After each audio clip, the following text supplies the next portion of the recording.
Hi hello welcome back to our channel. നാളെ കല്യാണത്തിന് പോകാൻ ഇന്ന് വൈകുന്നേരം നമുക്കൊരു ഹെയർ ബാൻഡ് കിട്ടിയാൽ നമ്മൾ എന്ത് ചെയ്യൂലേ? അതും പുതിയ ഹെയർ ബാൻഡ് അല്ല, ചെറിയ ഒരു ഡാമേജൊക്കെ ഉള്ള ഒരു പഴയ ഹെയർ ബാൻഡ്. അപ്പോൾ എന്നാലും കുട്ടികൾ പറഞ്ഞാൽ നമുക്കത് ചെയ്യാതിരിക്കാൻ പറ്റില്ല അല്ലേ? അപ്പോൾ എൻ്റെ അടുത്ത വീട്ടിലുള്ളൊരു കുട്ടി, ചേച്ചി ഇതൊന്ന് ചെയ്ത് തരുമോ, നാളെ കല്യാണത്തിന് പോകണം, അപ്പോൾ അതൊന്ന് പാർട്ടി വെയർ ആക്കി തരുമോ എന്ന് ചോദിച്ച് കൊണ്ടുവരുമ്പോൾ പിന്നെ നമ്മൾ എങ്ങനെ പറ്റില്ല എന്ന് പറയാം. അപ്പോൾ ഇതിന് ഞാനിവിടെ എടുത്തിരിക്കുന്നത് സ്റ്റോൺ ഷീറ്റും അതുപോലെ സ്റ്റോൺ ചെയിനും പിന്നെ നമ്മുടെ ബീഡ് ക്യാപ്പ്. ഇത് ബീഡ് ക്യാപ്പാണ്, നമ്മൾ വയർ ബോർഡൊക്കെ അടിയിൽ വെക്കുന്ന ബീഡ് ക്യാപ്പാണ്. ഇപ്പോൾ ഞാനിത് യൂസ് ചെയ്യാറില്ല, എൻ്റെ ടൈപ്പാണ് യൂസ് ചെയ്യാറ്. അതുകൊണ്ട് ബീഡ് ക്യാപ്പ് കുറച്ച് ഇങ്ങനെ ബാലൻസ് ഇരിക്കുന്നുണ്ടായിരുന്നു. അപ്പോൾ അന്ന് അതും കൂടി വെച്ചിട്ടൊന്ന് മേക്ക് ഓവർ ചെയ്യാമെന്ന് വെച്ചു. കാരണം ഞാൻ ആദ്യം ഇത് കയ്യിൽ കിട്ടുന്ന വരെ ഞാൻ കരുതിയിരുന്നത് നമ്മുടെ ഹെയർ ബാൻഡിൽ ജസ്റ്റ് സ്റ്റോൺ ചെയിനോ സ്റ്റോൺ ഷീറ്റോ ഒന്ന് വെച്ച് ഒന്ന് മേക്ക് ഓവർ ചെയ്താൽ മതി എന്നാണ്. പക്ഷേ സംഭവം കയ്യിൽ കിട്ടി കഴിഞ്ഞപ്പോൾ അത് പറ്റില്ല എന്ന് മനസ്സിലായി. കാരണം ഫുള്ളായിട്ട് അതുമേ എന്തോ ഒട്ടിച്ചിട്ട് അത് നമ്മുടെ പശയുടെ ആ ഒരു കളറൊക്കെ അതുമേ പിടിച്ചിരിക്കുന്നുണ്ടായിരുന്നു. അപ്പോൾ ഫസ്റ്റിൽ തന്നെ നമ്മൾ ഇതിനെ കവർ ചെയ്ത് കളയണം, എന്നിട്ട് വേണം അത് എന്തെങ്കിലും ചെയ്യാനായിട്ട്. പിന്നെ ഞാനൊരു കാര്യം മറന്നു, ഞാൻ ഫെൽറ്റ് ഷീറ്റാണ് ആ ഗ്രീൻ കളറിൽ എടുത്തിരിക്കുന്നത്. നമുക്ക് ക്രാഫ്റ്റ് ഐറ്റംസിൻ്റെ കടയിലൊക്കെ കിട്ടുന്നതാണ് ഫെൽറ്റ് ഷീറ്റ്. അപ്പോൾ അതും കൂടി എടുത്തിട്ടുണ്ട്. 2 ലെയർ സ്റ്റോൺ വരുന്ന രീതിയിലാണ് ഈ ഒരു പീസ് കട്ട് ചെയ്തെടുക്കുന്നത്. അപ്പോൾ അത് ഫുള്ളായിട്ട് കട്ട് ചെയ്യുന്നില്ല, ഞാനിങ്ങനെ ഒരു സൈഡിൽ നമുക്ക് ബോ വയ്ക്കുന്ന രീതിയിലാണ് ഇത് ഒട്ടിച്ചു കൊടുക്കുന്നത്. അപ്പോൾ ഒരു സൈഡിലേക്കുള്ളത് ആദ്യം കട്ട് ചെയ്തു. അതൊക്കെ നമുക്ക് എങ്ങനെയാണ് വേണ്ടത്, സെൻറ്ററിൽ വേണോ അത് സൈഡിൽ വേണോ എന്നൊക്കെ നോക്കിയിട്ട് ആ ഒരു ലെങ്ത്തിന് കട്ട് ചെയ്തെടുക്കാം. അപ്പോൾ ആദ്യം തന്നെ ഞാൻ ആ ഒരു ലെങ്ത്തിനൊന്ന് കട്ട് ചെയ്ത് ഒട്ടിച്ച് കൊടുക്കുന്നുണ്ട്. അതിന് ശേഷമാണ് പിന്നെ ആ ഒരു ബോ സെറ്റാക്കിയിട്ട് പിന്നെ ബാലൻസ് സൈഡ് ഒട്ടിച്ച് കൊടുക്കുന്നത്. തിരക്ക് പിടിച്ച് ചെയ്തൊരു വീഡിയോ ആയിരുന്നു, കുട്ടി രാത്രിയായിട്ടൊക്കെ കൊണ്ട് തന്നത്. അപ്പോൾ ഇത് ഉണങ്ങാനുള്ളൊരു ടൈം നമ്മൾ കൊടുക്കണമല്ലോ. അപ്പോൾ അത് തന്നെ കിട്ടിയ ഭാഗെ തന്നെ വേഗം ചെയ്തെടുത്ത് വെച്ച് രാവിലെ തന്നെ നേരത്തെ വന്ന് കൊണ്ടുപോവുകയും ചെയ്തിട്ടുണ്ടായിരുന്നു. പിന്നെ ഞാൻ അത് വെച്ച് കഴിഞ്ഞിട്ട് ഞാൻ വിളിച്ച് ചോദിച്ചിട്ടുണ്ടായിരുന്നു, വിട്ടുപോയോ എനിക്ക് അതൊരു പേടി ഉണ്ടായിരുന്നു. അപ്പോൾ ഇനി നമുക്ക് സെൻറ്ററിലേക്കുള്ള ബോ റെഡിയാക്കി എടുക്കാം. അപ്പോൾ അതിനായിട്ട് നമ്മളിതുപോലെ ഫെൽറ്റ് ഷീറ്റിൻ്റെ സെൻറ്ററിൽ ഞാൻ ആദ്യം ഒരു 3 പീസ് ഇതുപോലെ 3 സ്റ്റോണിൻ്റെ 3 പീസ് ഇതുപോലെ വെച്ച് കൊടുക്കുന്നുണ്ട്. അതിനുശേഷം നമ്മുടെ ബീഡ് ക്യാപ്പ് ഒട്ടിച്ചെടുക്കുക ചെയ്യുന്നത്. അപ്പോൾ ബീഡ് ക്യാപ്പ് ഒട്ടിച്ച് കഴിഞ്ഞപ്പോൾ എനിക്ക് തോന്നി അതിൽ ഒരു പീസും കൂടി വേണം എന്നുള്ളത്. നിങ്ങൾ കട്ട് ചെയ്യുമ്പോൾ 4 സ്റ്റോൺ വരുന്ന 3 ലെയർ ഇതുപോലെ കട്ട് ചെയ്തെടുക്കാം കേട്ടോ. ഞാനിത് ഒട്ടിച്ച് കഴിഞ്ഞപ്പോഴാണ് ഒരു സ്റ്റോണിൻ്റെയും കൂടി കുറവ് വരുന്നത് തോന്നിയത്. ഇനി നമുക്കിതിൻ്റെ സൈഡിൽ ഇതുപോലെ ബീഡ് ക്യാപ്പ് ഒട്ടിച്ച് കൊടുക്കണം. അപ്പോൾ ഫസ്റ്റിൽ 3 എണ്ണമാണ് ഒട്ടിക്കുന്നത്. അപ്പോൾ മൂന്നാമത്തെ ഒട്ടിച്ചപ്പോഴാണ് എനിക്ക് അവിടെ ആ ഒരു ലെയറിൻ്റെ കുറവ് ഫീൽ ചെയ്തത്. അപ്പോൾ നിങ്ങൾ ശ്രദ്ധിച്ച് കട്ട് ചെയ്യുക, അല്ലെങ്കിൽ ആദ്യം തന്നെ ഇതുപോലെ ഒന്ന് വച്ച് നോക്കിയിട്ട് കട്ട് ചെയ്യുക. എനിക്ക് ടൈം ഒട്ടും ഉണ്ടായിരുന്നില്ല, അതിൻ്റെയൊക്കെ പ്രശ്നങ്ങളുണ്ട്. കാരണം വേഗം ചെയ്തപ്പോൾ നമുക്കത് ശ്രദ്ധിച്ച് അങ്ങനെ ചെയ്യാൻ പറ്റുന്നുണ്ടായിരുന്നില്ല. അപ്പോൾ അത് ഞാൻ 3 എണ്ണം വെച്ച് ഇനി ഒരു ലെയറും കൂടി നമ്മുടെ സ്റ്റോൺ ഷീറ്റ് ഒട്ടിച്ച് കൊടുക്കുന്നുണ്ട്. അപ്പോഴാണ് നമുക്കത് കറക്റ്റായിട്ട് കിട്ടുന്നത്. ഇനി ഇതിൻ്റെ സെൻറ്ററിൽ വേറെ എന്തെങ്കിലും സ്റ്റോണോ വലിയ ടൈപ്പ് സ്റ്റോണോ അങ്ങനെ എന്തെങ്കിലുമൊക്കെ ഉണ്ടെങ്കിൽ അങ്ങനെ ഒട്ടിച്ച് കൊടുക്കാം. ഞാൻ പറഞ്ഞല്ലോ ഇവിടെ നേരമില്ല, നമുക്കതിന് എന്താ ചെയ്യേണ്ടത്, എന്താ ഐഡിയ ചെക്ക് ചെയ്യേണ്ടത് എന്നുള്ളതിനൊന്നും ഒരു ടൈം കിട്ടിയിട്ടുണ്ടായിരുന്നില്ല. പെട്ടെന്ന് അതിൽ ചെയ്ത ഒരു വീഡിയോ ആണ്. അപ്പോൾ ഇതേ 3 എണ്ണം നമ്മൾ ഒട്ടിച്ചു. ഇനി നമുക്കിതിൻ്റെ പുറകിലായിട്ട് ഒരു 5 ബീഡും കൂടി ഒട്ടിച്ച് കൊടുക്കണം. അതിന് ശേഷം ഒരു 7 ബീഡ്, അങ്ങനെയാണ് നമ്മളൊരു സൈഡ് സെറ്റാക്കി എടുക്കുന്നത്. ഇതേപോലെ തന്നെ ഓപ്പോസിറ്റ് സൈഡും ചെയ്യണം. നിങ്ങൾക്ക് രണ്ടും ഒരേപോലെ ചെയ്ത് പോവാം, 3 എണ്ണം ഇപ്പുറത്ത് 3 എണ്ണം അപ്പുറത്ത് അങ്ങനെയൊക്കെ ചെയ്ത് പോവാം. അതൊക്കെ നമ്മുടെ ഇഷ്ടത്തിന് നമുക്ക് ചെയ്യാം. അപ്പോൾ അത് അടുത്തത് നമ്മൾ 5 എണ്ണം. അപ്പോൾ അത് ഒട്ടിക്കുമ്പോൾ അഡ്ജസ്റ്റ് ചെയ്ത് ഒട്ടിക്കണം. 2 സൈഡും ഒരേ രീതിയിൽ വരുന്ന പോലെ ഒട്ടിക്കണം. അപ്പോൾ ആദ്യം ഒന്ന് ഒട്ടിച്ച് കൊടുക്കുക. അപ്പോൾ അതിന് ശേഷം അപ്പുറത്തെ സൈഡ് ഒട്ടിച്ചെടുക്കുകയായിരിക്കും ബിഗിനേഴ്സിനൊക്കെ എളുപ്പം. കാരണം ഒരേപോലെ ആ ഒരു ഷേപ്പ് നമുക്ക് റെഡിയാക്കി കൊണ്ടുപോകാൻ പറ്റും. ഞാനിപ്പോൾ അങ്ങനെയല്ല ചെയ്യുന്നത്. അപ്പോൾ നിങ്ങൾ അങ്ങനെ ചെയ്യുകയാണെങ്കിൽ നിങ്ങൾക്ക് ഒരേ ലെവൽ 2 സൈഡിലും കിട്ടും വേഗം. ആദ്യമായിട്ട് ചെയ്യുന്നവർക്കൊക്കെ അതായിരിക്കും കുറച്ചും കൂടി എളുപ്പമെന്ന് എനിക്ക് തോന്നുന്നു. അപ്പോൾ അതേ നമ്മൾ ലാസ്റ്റ് 5ാമത്തെ ബീഡും കൂടി ഒട്ടിക്കുന്നുണ്ട്. പിന്നെ നിങ്ങളോട് എനിക്കൊരു സന്തോഷം പറയാനുള്ളത്, ഞാൻ കഴിഞ്ഞ ദിവസം ഒരു കമ്മലിൻ്റെ വീഡിയോ ഇട്ടിട്ടുണ്ടായിരുന്നു.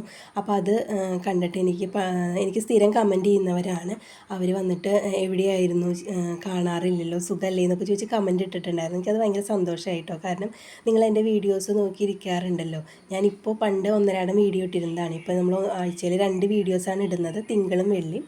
അപ്പോൾ അതുകൊണ്ട് എന്തോ അവർക്ക് നോട്ടിഫിക്കേഷൻ ചെല്ലാണ്ടാണോ അവർക്ക് തിരക്ക് കാരണം കാണാണ്ടാണോ എന്നറിയില്ല. ഡെയിലി 1-2 വീഡിയോ ചെല്ലുമ്പോൾ ചിലപ്പോൾ നമ്മൾ ശ്രദ്ധയിൽപ്പെടും. ഇങ്ങനെ ആഴ്ചയിൽ 2 എണ്ണമാകുമ്പോൾ ചിലപ്പോൾ പെട്ടെന്ന് ശ്രദ്ധയിൽപ്പെട്ടിട്ടുണ്ടാവില്ല എന്ന് തോന്നുന്നു. പക്ഷെ അവരത് കണ്ട് എനിക്ക് ആ മെസ്സേജ് ഇട്ടപ്പോൾ എനിക്ക് ഒരുപാട് സന്തോഷമായി കേട്ടോ. ഞാനത് കഴിഞ്ഞ ദിവസം ഷോർട്സിൽ പറഞ്ഞിരുന്നു. അതൊരുപാട് സന്തോഷമായി. നമ്മളെയൊക്കെ അന്വേഷിക്കുന്നുണ്ടല്ലോ എല്ലാവരും. നിങ്ങൾക്ക് ഇഷ്ടമുള്ളത് കൊണ്ടാണല്ലോ നമ്മളെ അന്വേഷിക്കുന്നതൊക്കെ. അപ്പോൾ അതൊരുപാട് സന്തോഷമായി. അതാണ് ഞാൻ എപ്പോഴും നിങ്ങളോട് പറയുന്നത്, നിങ്ങൾ കമൻറ്റ് ഇടണം. നമുക്കതൊക്കെ കാണുമ്പോഴാണ് അടുത്തൊരു വീഡിയോ ചെയ്യാനൊക്കെയുള്ള ഒരു ഇൻട്രസ്റ്റ് നമുക്ക് ഉണ്ടാവുന്നത്. ഇന്ന് ചെയ്ത വീഡിയോയിലും കുറച്ചും കൂടി നന്നാക്കി നമുക്ക് അടുത്ത ദിവസം ചെയ്യണം എന്നൊക്കെ നമുക്ക് തോന്നുന്നു നിങ്ങളുടെ കമൻറ്റുകൾ കാണുമ്പോഴാണ്. അപ്പോൾ എല്ലാവരും കമൻറ്റ് ചെയ്യണം. അപ്പോൾ ഇന്നത്തെ എൻ്റെ ഈ ഒരു ഹെയർ ബാൻഡ് നിങ്ങൾക്ക് ഇഷ്ടമായെന്നുണ്ടെങ്കിൽ എല്ലാവരും ഒന്ന് ലൈക്ക് ചെയ്യുക, അതേപോലെ തന്നെ കമൻറ്റ് ചെയ്യുക. നിങ്ങളുടെ എല്ലാ അഭിപ്രായങ്ങളും കമൻറ്റിലൂടെ പറഞ്ഞോളൂ. നിങ്ങൾക്ക് ഇഷ്ടമായിട്ടില്ലെങ്കിലും അതുപോലെ എന്തെങ്കിലുമൊക്കെ ചേഞ്ചസ് വരുത്തണം, ഞാൻ പറയുന്നത് മനസ്സിലാവുന്നില്ല എന്നൊക്കെ ഉണ്ടെങ്കിൽ നിങ്ങൾ കമൻറ്റിൽ പറഞ്ഞോളൂ. നമ്മൾ എല്ലാ കമൻറ്റുകൾക്കും റിപ്ലൈയും കൊടുക്കുന്നതാണ്. അത് നിങ്ങൾ പറയുന്ന കമൻറ്റുകൾ നമ്മൾ അതിൻ്റേതായ സീരിയസ്നെസ്സിലെടുത്ത് മാറ്റങ്ങളൊക്കെ വരുത്തി ചെയ്യുന്നതാണ്. അപ്പോൾ എല്ലാവരും കമൻറ്റ് ചെയ്യുക. അപ്പോൾ നമ്മളിതാ ഒരു സൈഡ് പോലെ തന്നെ അപ്പുറത്തെ ഓപ്പോസിറ്റ് സൈഡും ശരിയാക്കി എടുത്തിട്ടുണ്ടാണ്. ഞാൻ എന്താ പറയുന്നത്, രണ്ട് സൈഡും ഒരേപോലെയൊക്കെ നമ്മൾ റെഡിയാക്കി എടുക്കുക. ഇനി നമുക്ക് ആ ബീഡിൻ്റെ ഇടയിലുള്ള ഗ്യാപ്പ് ഇതുപോലെ സ്റ്റോൺ ചെയിൻ വെച്ചിട്ടൊന്ന് ഫില്ല് ചെയ്ത് കൊടുക്കാം. നിങ്ങൾക്ക് വേണമെന്നുണ്ടെങ്കിൽ കളർ ചെയിൻ വെച്ച് കൊടുക്കാം കേട്ടോ. അപ്പോൾ കുറച്ചും കൂടി അത് പ്രൊജക്റ്റ് ചെയ്ത് നിൽക്കും. ഞാനിവിടെ പറഞ്ഞ പോലെ എനിക്ക് ആ കുട്ടിക്ക് മാച്ച് ചെയ്ത് ഡ്രസ്സിന് മാച്ച് ചെയ്തുള്ള സ്റ്റോൺ ചെയിനൊന്നും ഉണ്ടായിരുന്നില്ല. അപ്പോൾ ഞാൻ വൈറ്റ് തന്നെ വെച്ച് കൊടുക്കുകയാണ് ചെയ്തത്. അപ്പോൾ ഇതുപോലെ നമ്മൾ എത്ര നീളം വേണം നോക്കിയിട്ട് കട്ട് ചെയ്ത് ഒട്ടിച്ച് കൊടുക്കുക. അപ്പോൾ ആ 2 പീസാണ് നമുക്ക് വേണ്ടി വരിക 2 സൈഡിലേക്ക്. ഇതുപോലെ ആ ഒരു ഗ്യാപ്പ് പാത്രം ഫില്ല് ചെയ്യാനായിട്ട്. അപ്പോൾ ഇത് നിങ്ങൾക്ക് വേണമെന്നുണ്ടെങ്കിൽ ഒഴിവാക്കാം, ഇല്ലെങ്കിൽ നിങ്ങൾക്ക് കളറുകൾ വെച്ചിട്ട് ഇത് കൊടുത്താൽ കുറച്ചും കൂടി ഒരു ഭംഗി ഉണ്ടാവും. അപ്പോൾ ഇനി നമുക്കിതിനെ കട്ട് ചെയ്തിട്ട് നമ്മുടെ ഹെയർ ബാൻഡിലേക്ക് ഒട്ടിച്ച് കൊടുക്കുകയാണ് വേണ്ടത്. ഞാൻ നമ്മുടെ ബോ പച്ച ആയതുകൊണ്ടാണ് ഇവിടെ പച്ച എടുത്തത്, ഫെൽറ്റ് ഷീറ്റ്. നിങ്ങൾക്ക് ഏതാണ് കളറെന്ന് വെച്ചാൽ അതിനനുസരിച്ച് എടുക്കാം, അല്ലെങ്കിൽ ബ്ലാക്കോ വൈറ്റോ എങ്ങനെ വേണമെങ്കിലും എടുക്കാം. ഇതങ്ങനെ പുറത്തേക്ക് അധികം കാണുമൊന്നുമില്ല, നമ്മൾ കട്ട് ചെയ്തെടുക്കണത് പോലെ ഇരിക്കും. അപ്പോൾ ഏതാണോ ബോ വരുന്നത് അതിന് മാച്ച് ചെയ്ത കളറിൽ തന്നെ ചെയ്യാൻ നോക്കുക. ഇനി നമുക്ക് കട്ട് ചെയ്തെടുക്കാം. കട്ട് ചെയ്യുന്ന വീഡിയോ ഒന്നും ഞാൻ കാണിക്കുന്നില്ല, വീഡിയോയുടെ ലെങ്ത്ത് കൂട്ടിയിട്ട് കാര്യമില്ലല്ലോ. ഞാൻ ഒരുപാട് പ്രാവശ്യം കാണിച്ച് തന്നിട്ടുണ്ട് കട്ട് ചെയ്യുന്നത്. ഇനി നമ്മൾ ആദ്യം കട്ട് ചെയ്ത സ്റ്റോൺ ഷീറ്റിൻ്റെ ആ ഒരു പീസ് ഒരു സൈഡിൽ ഒട്ടിച്ച് കൊടുക്കാം. അതിന് ശേഷം വേണം നമുക്ക് ഈ ഒരു ബോ ഒട്ടിച്ച് കൊടുക്കാനായിട്ട്. അപ്പോൾ ഈ ഒരു ബോയുടെ ബാക്കിലായിട്ട് നമുക്ക് ഇതേ ഒരു ഷേപ്പിൽ ഒരു ഫെൽറ്റ് ഷീറ്റും കൂടി ഒരു പീസ് കട്ട് ചെയ്തെടുക്കണം. അത് വെച്ചിട്ട് വേണം അതിൻ്റെ മുകളിൽ ഇത് വെച്ച് കൊടുക്കാനായിട്ട്. അങ്ങനെ ആകുമ്പോൾ പിന്നെ അത് ഊരിപ്പോവില്ല.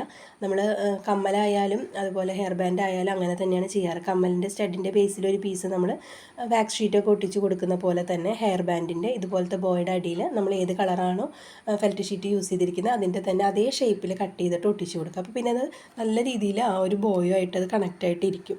കണ്ട് ഇതേ ഒരു രീതിയിൽ നമുക്കിതുപോലെ തന്നെ വെച്ചിട്ടൊന്ന് വരച്ച് കൊടുത്തിട്ട് ആ ഷേപ്പ് കട്ട് ചെയ്തെടുക്കാം കറക്റ്റായിട്ട്. അപ്പോൾ നമ്മളിപ്പോൾ എടുത്തിരിക്കുന്ന ബോയേക്കാളും ചെറുതായിട്ടൊന്ന് ഉള്ളിലേക്കായിട്ട് കട്ട് ചെയ്തെടുത്താൽ മതി. ഇപ്പോൾ നമ്മൾ വരയ്ക്കുന്നതിൻ്റെ പുറത്തിട്ട് കട്ട് ചെയ്യരുത്, അതിൻ്റെ ഉള്ളിലേക്കായിട്ട് കട്ട് ചെയ്ത് കൊടുക്കുക. ആ വരയുടെ ഉള്ളിൽ വരുന്ന രീതിയിൽ കട്ട് ചെയ്ത് കൊടുക്കുക. അപ്പോഴാണ് നമുക്കത് കറക്റ്റായിട്ട് നിൽക്കുക. അല്ലെങ്കിൽ ഈ ഒരു ബാക്കിലെ സൈഡ് പുറത്തേക്ക് നിൽക്കും. അപ്പോൾ അത് ശ്രദ്ധിക്കുക, ഉള്ളിലേക്കായിട്ട് വെച്ച് കട്ട് ചെയ്യുക. ഇനി നിങ്ങൾ കട്ട് ചെയ്തിട്ട് നമ്മുടെ ആ ഒരു ബോയുടെ ആ ഒരു പീസിലേക്കൊന്ന് വെച്ച് നോക്കുക. അപ്പോൾ എവിടെയെങ്കിലുമൊക്കെ പുറത്തേക്ക് പ്രൊജക്റ്റ് ചെയ്ത് നിൽക്കുന്നുണ്ടെങ്കിൽ അതൊക്കെ ഒന്ന് ഷേപ്പ് ചെയ്ത് കൊടുക്കുക. ഇനി നമുക്ക് ആദ്യം ചെയ്യേണ്ടത് നമ്മൾ ഈ ഒരു പീസ് അടിയിൽ ഒട്ടിച്ച് കൊടുക്കുകയാണ്. അതിന് ശേഷം വേണം നമ്മൾ റെഡിയാക്കിയിരിക്കുന്ന ആ ഒരു പീസും കൂടി ഒട്ടിച്ച് കൊടുക്കാൻ. അപ്പോൾ ഇതുപോലെ സെൻറ്റർ നോക്കി ഒട്ടിക്കുക. അപ്പോൾ അതൊക്കെ നമ്മൾ ചെയ്യുന്നത് പെർഫെക്റ്റ് ആയിട്ടിരിക്കണം. ഞാൻ പറഞ്ഞ പോലെ ധൃതി പിടിച്ച് ചെയ്തതാണെങ്കിൽ പോലും പെർഫെക്ഷൻ കുറയാൻ പാടില്ല. നാളെ നമുക്ക് അവരുടെ നിന്ന് ഓർഡർ കിട്ടേണ്ടതാണല്ലോ. ഇതിപ്പോൾ ഞാൻ ഓർഡർ അനുസരിച്ച് അങ്ങനെ പൈസ മേടിച്ചിട്ട് ചെയ്തതല്ല കേട്ടോ. ആ കുട്ടി പറഞ്ഞു നമുക്ക് അത്ര അടുപ്പമുള്ള കുട്ടിയാണ്, അപ്പോൾ അവൾ പറഞ്ഞ സ്ഥിതിക്ക് വേഗം ചെയ്ത് കൊടുത്തതാണ്. ഇതിന് മുമ്പും ഞാൻ ചെയ്തിട്ടുണ്ട്, ഞാൻ അതിൻ്റെയൊക്കെ വീഡിയോസ് ഇട്ടിട്ടുമുണ്ട്. പിന്നെ ഹെയർ ബാൻഡിൻ്റെ വീഡിയോസ് ഇപ്പോൾ ചെയ്യാത്തത് നല്ലൊരു മോഡൽ നമുക്ക് കിട്ടാണ്ട് നമ്മൾ ചെയ്തിട്ട് കാര്യമില്ല. അപ്പോൾ ഞാനിങ്ങനെ അതൊക്കെ നോക്കുന്നുണ്ട്. എപ്പോഴും നമ്മൾ വെറൈറ്റീസാണ് നമ്മുടെ ചാനലിൽ അപ്ലോഡ് ചെയ്യാറുള്ളത്. അപ്പോൾ അത് തന്നെ വേണമല്ലോ വീണ്ടും ചെയ്യേണ്ടത്, അതുകൊണ്ടാണ്. അപ്പോൾ ഞാൻ ചെയ്യുന്നുണ്ട് വർക്കുകൾ, പക്ഷേ അത് ഇതിലിടാൻ നമ്മൾ ഇതിന് മുമ്പ് ചെയ്തിട്ടുള്ള അതുപോലെ ഈസി ആയിട്ടുള്ള ഓരോ മെത്തേഡുകളാണ് നമ്മൾ ഇതിന് മുമ്പ് ചെയ്തിട്ടുള്ളതാണ്. അപ്പോൾ അത് തന്നെ നിങ്ങൾക്ക് കാണിച്ചു തന്നിട്ട് കാര്യമില്ലല്ലോ. നല്ലൊരു മോഡൽ കിട്ടുന്നത് വരെ വെയിറ്റ് ചെയ്തതാണ് ഞാൻ. അപ്പോൾ ഇതും അങ്ങനെ വെറൈറ്റി അത്ര ഇതൊന്നും ഞാൻ വിചാരിച്ചിട്ടല്ല, പക്ഷേ അതങ്ങനെ ചെയ്തപ്പോൾ ഞാൻ നിങ്ങൾക്കും ഇതുപോലെ പെട്ടെന്ന് എന്തെങ്കിലും ഒരെണ്ണം ചെയ്തെടുക്കണമെന്ന് തോന്നുകയാണ്, ഒരു പാർട്ടി വെയർ ലുക്കിൽ എടുക്കണമെന്ന് തോന്നുകയാണെങ്കിൽ നിങ്ങൾ ചെയ്തോട്ടെ എന്ന് വെച്ചിട്ടാണ് ഈ ഒരു വീഡിയോ ഞാൻ അപ്ലോഡ് ചെയ്തത്. ആദ്യം ഞാൻ ഇത് ഇടണ്ടെന്നാണ് വിചാരിച്ചത്, കാരണം ഇത് സിമ്പിളായിട്ട് ചെയ്യാൻ പറ്റുന്നതാണ്. പിന്നെ തോന്നി പെട്ടെന്നൊരു നമുക്ക് സമയമില്ല, അതുപോലെ ഇതുപോലത്തെ ഹെയർ ബാൻഡൊക്കെ കിട്ടിയാൽ ഇതുപോലെ നിങ്ങൾക്കൊന്ന് മേക്ക് ഓവർ ചെയ്തെടുക്കാമല്ലോ എന്ന് വിചാരിച്ചിട്ടാണ് ഞാൻ ഈ വീഡിയോ അപ്ലോഡ് ചെയ്തത്. അപ്പോൾ ഇനിയും പുതിയ വെറൈറ്റീസ് കിട്ടുമ്പോൾ ഞാൻ ഹെയർ ബാൻഡിൻ്റെ വീഡിയോസ് അപ്ലോഡ് ചെയ്യും. അപ്പോൾ നമ്മുടെ ചാനലിൽ ഞാൻ ഇതിന് മുമ്പ് ജ്വല്ലറി മേക്കിങ്ങിൻ്റെയും അതുപോലെ ഹെയർ ബാൻഡിൻ്റെയും ഒക്കെ അപ്ലോഡ് ചെയ്തിട്ടുണ്ട്. അതുപോലെ ഞാൻ 2-3 സ്റ്റിച്ചിങ് വീഡിയോസ് പൗച്ചിൻ്റെയും പേഴ്സിൻ്റെയും ഒക്കെ അതുപോലെ സ്ക്രഞ്ചീസിൻ്റെയും ഒക്കെ വെറൈറ്റി മോഡലുകൾ ഞാൻ അപ്ലോഡ് ചെയ്തിട്ടുണ്ട്. കാണാത്തവരുണ്ടെങ്കിൽ ഒന്ന് പോയി ചാനലിൽ നോക്കിക്കോളൂ. അപ്പോൾ അതൊന്ന് കണ്ട് നിങ്ങൾ സപ്പോർട്ട് ചെയ്ത് തരാം. സ്കൂളൊക്കെ തുറക്കാറായല്ലോ, പൗച്ചിൻ്റെ ഒക്കെ വീഡിയോസ് ചെയ്ത് നിങ്ങൾക്ക് സെയിൽ ചെയ്യണമെങ്കിൽ സെയിൽ ചെയ്യുക, അല്ലെങ്കിൽ നമ്മുടെ മക്കൾക്കൊക്കെ ചെയ്ത് കൊടുക്കാം. ഇനി നമ്മൾ ബോ ഇട്ടിച്ച് കഴിഞ്ഞിട്ട് അതിൻ്റെ ബാലൻസ് ഉള്ള ഭാഗം ഇതുപോലെ നമ്മുടെ സ്റ്റോൺ ഷീറ്റ് വെച്ചിട്ട് ഫില്ല് ചെയ്തെടുക്കണം. അപ്പോൾ ഇത്രയേ ഉള്ളൂ, പെട്ടെന്ന് തന്നെ നമുക്കൊരു പാർട്ടി വെയർ ഹെയർ ബാൻഡ് റെഡിയാക്കി എടുക്കാൻ പറ്റും.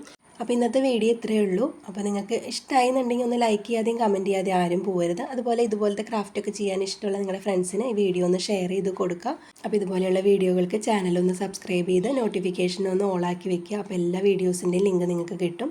അപ്പോൾ ഇനി നമുക്ക് പുതിയൊരു വീഡിയോ ആയിട്ട് അടുത്ത ദിവസം കാണാം. അപ്പോൾ അതുവരെ എല്ലാവർക്കും ബൈ.